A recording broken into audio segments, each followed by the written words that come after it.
প্রশাসনের কাছে একটাই দাবি, আমার বাপের হত্যার বিচার চাই। সজীবের পাশে যাই, সজীবের হাতে আমার বাপের তুইলা দিছি।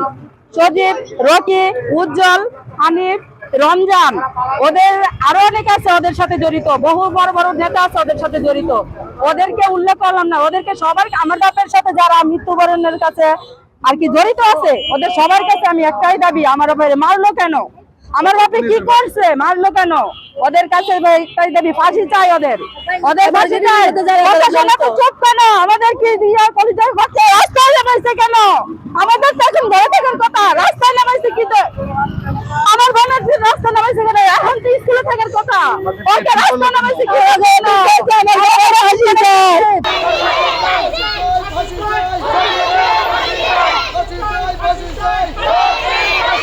সরকারের কাছে একটি আবেদন, আমাদের যারা রেজিম করছে তাদের আমরা ফাঁসি চাই।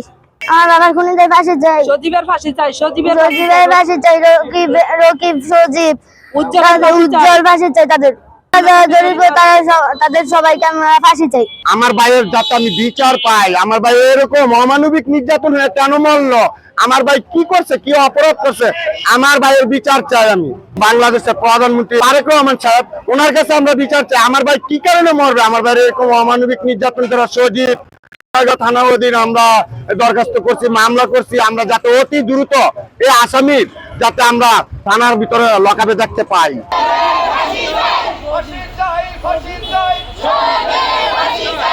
খবরের কাগজ, নিখাত, নির্ভীক, নিরপেক্ষ।